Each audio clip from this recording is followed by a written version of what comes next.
Hello दोस्तों, तो आज हमारा क्लास 10th हिस्ट्री का लेक्चर नंबर 5 है, यानी कि क्लास नंबर 5 है, जिसमें हमारा चल रहा था चैप्टर 1, जिसका नाम है यूरोप में राष्ट्र। और 4 क्लास पहले हो चुका है। तो चलिए देखते हैं आज का टॉपिक क्या है।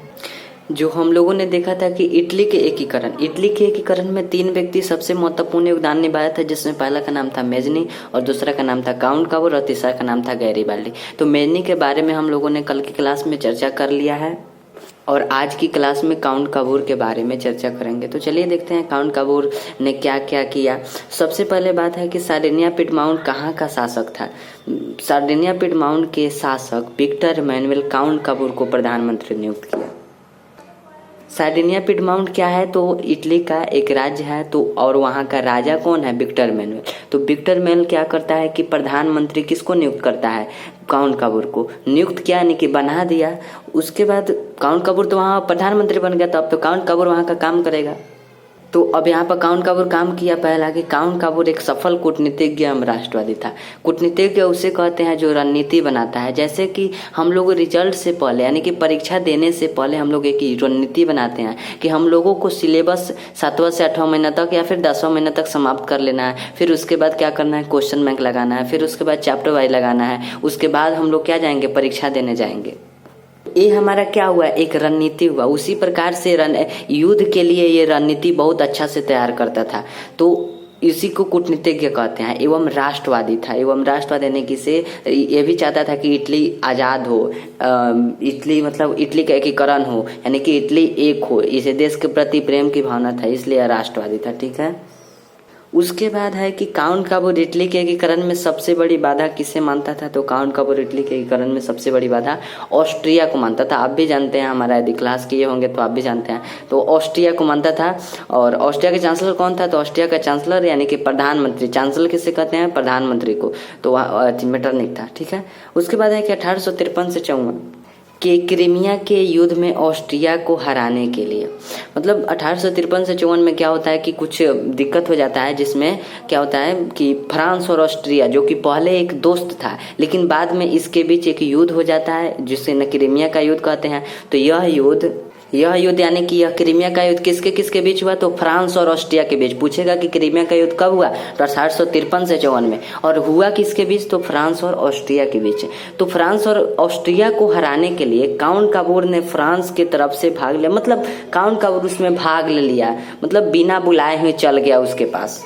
क्यों चल गया, क्योंकि इसे तो करना था इटली का एकीकरण काउंट काबूर को, इसलिए फ्रांस को जब फ्रांस और ऑस्ट्रिया के बीच जब युद्ध हो रहा था, तो ये चला गया, फ्रांस की तरफ से भाग ले लिया। ठीक है।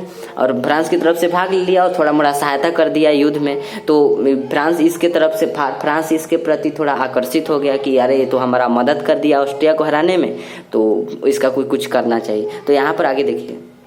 उसके बाद क्या कहता है कि यहाँ पर देखिए, कहता है कि काउंट काबूर ऑस्ट्रिया को हराकर लोम्बार्डी और पिडमाउंट पर कब्जा कर लिया। लोम्बार्डी क्या था, एक राज्य था, और पिडमाउंट क्या था, एक राज्य था। तो इन दोनों राज्यों पर कब्जा कर लेता है कौन, काउंट काबूर ऑस्ट्रिया को हरा देता है, मतलब दोबारा उसके बाद युद्ध। ये पहले युद्ध तो फ्रांस और ऑस्ट्रिया के बीच हुआ था यहाँ पर, लेकिन जब यह कूटनीतिक संधि करता है, यहाँ पर नहीं बताया। काउंट काबूर फ्रांस के नेपोलियन III से एक कूटनीतिक संधि कर ऑस्ट्रिया को पराजित किया। तो सबसे प्रथम में युद्ध हुआ था फ्रांस और ऑस्ट्रिया के बीच, जो कि क्रीमिया का युद्ध था। उसके बाद काउंट काबूर ने फ्रांस के नेपोलियन III से, बाद में जो राजा बना था नेपोलियन III फ्रांस का, उससे कूटनीतिक संधि करता है और उसमें बात करता है कि चलिए हम आपको 2 राज्य देंगे, नीस और सेवाई उस राज्य का नाम है, और आप मेरा ऑस्ट्रिया को हम हराएंगे, यानी कि काउंट काबूर हराएगा, तो उसमें आप सहायता कीजिए। फ्रांस को कहा कि उसमें आप सहायता कीजिए, अगर हमको ऑस्ट्रिया को हम हरा रहे हैं और हम आपको नीस और सेवाई नामक राज्य देंगे, आप हमको सहायता कीजिए। ठीक है। तो उसी के लिए ऑस्ट्रिया को पराजित किया, सहायता ने फ्रांस किया तो ऑस्ट्रिया को पराजित कर दिया।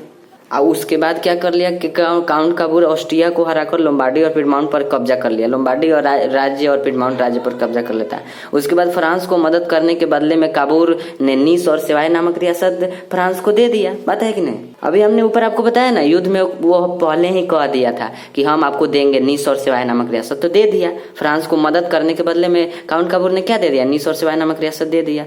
उसके बाद 1860 से 61 तक काबूर ने रोम को छोड़कर उत्तरी, रोम एक राज्य है जिसको छोड़कर उत्तरी और मध्य, उत्तरी इटली और मध्य इटली, जैसे भारत को कहें तो भारत उत्तरी भारतीय और मध्य भारतीय कह सकते हैं भारत को। उसी प्रकार से इटली एक देश है, तो इटली को कह सकते हैं कि उत्तरी इटली और मध्य इटली के सभी रियासत को क्या किया, मिला लिया। मतलब उत्तर और मध्य इटली के सभी रियासत को मिला लिया, दक्षिण का बाकी था। ठीक है, 1862 तक दक्षिणी इटली रोम तथा, यानी कि दक्षिणी इटली में रोम पड़ता है, रोम तथा वेनेसिया को छोड़कर, रोम और वेनेसिया को छोड़कर किसको मिला लिया था, बाकी सभी रियासत को मिला लिया। मतलब केवल दो ही, रोम और वेनेसिया को छोड़कर बाकी सभी रियासत को मिला लिया। क्यों? क्योंकि दक्षिणी इटली तो अलग है, लेकिन रोम में कौन रहता था, रोम में पुजारी लोग रहते थे, तो पुजारी लोग कहते थे कि हम लोग इसका एकीकरण करेंगे, और दक्षिणी इटली का भी नहीं किया था, तो इसीलिए दोनों का वेनेसिया को छोड़कर सभी रियासत को मिला लिया। ठीक है, सबसे पहला क्या किया कि काउंट काबूर एक सफल कूटनीतिक एवं राष्ट्रवादी था। काउंट काबूर इटली के एकीकरण में सबसे बड़ी बाधा ऑस्ट्रिया को मानता था। 1853 से 54 के क्रीमिया के युद्ध में ऑस्ट्रिया को हराने के लिए काउंट काबूर ने फ्रांस की तरफ से अपने आप चला गया और उसको भाग ले लिया, जिससे आकर्षित हो गया कौन, फ्रांस आकर्षित हो, तो ठीक है, फ्रांस आकर्षित हो गया और इसका मदद किया। तो काउंट काबूर फ्रांस के नेपोलियन III से कूटनीतिक संधि करता है बैठकर, जिसमें किससे संधि करता है, नेपोलियन III से संधि करता है और ऑस्ट्रिया को पराजित किया। काउंट काबूर ऑस्ट्रिया को हराकर क्या किया, काउंट काबूर ऑस्ट्रिया को हराकर लोम्बार्डी और पिडमाउंट पर कब्जा कर लिया और फ्रांस को मदद करने के बदले में नीस और सेवाय नामक रियासत दे दिया। यानी कि फ्रांस जब यहाँ पर क्या किया था, कूटनीतिक संधि किया था, तभी क्या किया था, वहां पर साकार लिया था कि कह दिया था कि हम यदि आप मदद कर देंगे तो हम आपको नीस और सेवाय नामक रियासत दे देंगे। तो नीस और सिवाय नामक रियासत को दे दिया। 1860 से 61 तक काबूल ने रोम को छोड़कर उत्तरी और मध्य इटली के सभी रियासत यानी कि सभी राज्य को मिला लिया था। उसके 1860 से 61 हो गया और 1862 तक दक्षिणी इटली, रोम तथा वेनेसिया को छोड़कर बाकी सभी रियासत को मिला लिया था। मतलब यही बात इसमें भी। ठीक है, तो आज के लिए इतना ही काउंट काबूर के बारे में जान गए। तो चलिए मिलते हैं कल की क्लास में। यदि डाउट हो तो अवश्य कमेंट करिए। ठीक है।